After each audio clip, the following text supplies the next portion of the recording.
नमस्कार, मी स्नेहल निमगिरे. स्वागत आहे तुमचं डिजिटल प्रभातमध्ये. खरं तर आज गुरुपौर्णिमा आहे आणि त्याच्यात तुम्हा सर्वांना आधी सर्वप्रथम गुरुपौर्णिमेच्या शुभेच्छा. तर मी आता आहे पुण्यातील सुप्रसिद्ध आणि प्राचीन मंदिर म्हणजे त्रिशुंड गणपतीच्या मंदिरामध्ये आणि या ठिकाणी आपण जर पाहिलं तर पुण्याच्या सोमवार पेठेमधील सुमारे 250 वर्षांचा इतिहास लाभलेल्या या श्री त्रिशुंड गणपती मंदिरात गुरुपौर्णिमेच्या निमित्ताने वर्षातून केवळ एकदाच उघडण्यात येणाऱ्या तळघराच्या दर्शनासाठी आज भाविकांची मोठी गर्दी या ठिकाणी आपल्याला पाहायला मिळते. खरं तर मंदिरातील हे तळघर जे आहे ते वर्षभर बंद ठेवले जाते आणि केवळ गुरुपौर्णिमेच्या दिवशी भाविकांसाठी खुले केले जाते.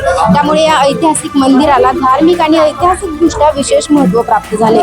खरं तर या मंदिराची स्थापना 1754 मध्ये गोसावी संप्रदायातील भीमगिरजी गोसावी यांनी या मंदिराची उभारणी केलेली आहे. काळ्या दगडात साकारलेले हे मंदिर वेरूळच्या लेण्यांची आठवण करून देणाऱ्या वैशिष्ट्यपूर्ण स्थापत्य शैलीसाठी प्रसिद्ध आहे. आणि आपण जर पाहिलं तर मंदिरातील श्री गणेशाची जी मूर्ती आहे ती अत्यंत दुर्मिळ असून गणपतीला 3 सोंड आणि 6 हात आणि मोरावर आरूढ अशा स्वरूपात येथे दर्शवण्यात आलेली आहे. महाराष्ट्र अशा प्रकारची मूर्ती अत्यंत दुर्मिळ मानली जाते आणि आपण या ठिकाणी पाहतोय की या ठिकाणी भाविक जे आहेत ते तळघरामध्ये आलेले आहेत आणि गणपती बाप्पाच्या दर्शनासाठी ते या ठिकाणी आलेले आहेत. त्यांच्या प्रतिक्रिया आपण जाणून घेऊयात.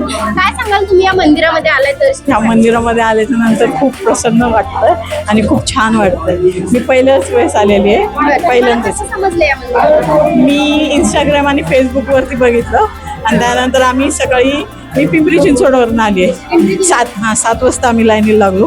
आत्ता दर्शन झाले आमचे. आता जवळपास 12 वाजून. हो, पण काय असं काय खूप मस्त म्हणजे गणपती बाप्पाला काय मागायचं, तो सगळं देतोच. फक्त बाबा आपलं पुण्याचं सगळं व्यवस्थित होऊ देत. हे जे काय झालंय ते पूर्ण नीट व्यवस्थित, नागरिकांची सगळी नीट व्यवस्थित. जवळपास सकाळी 7 वाजल्यापासून रांगेत थांबलेले आहेत भाविक. तुम्ही काय सांगाल, कसं वाटतं? इथं खूप छान वाटतंय. आम्ही पण रील बघूनच चालले होते. आम्ही खडकीवरून आले. आम्ही 4 तास लागले आम्हाला दर्शनाला. आणि इथं आल्यावर इतकं समाधान वाटतं आणि एक दिवस असल्यामुळे त्याच्यामुळे आम्हाला खूप छान वाटलं.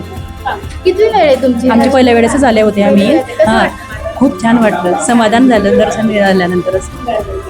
नक्कीच. काय सांगाल, तुम्ही कुठून आले?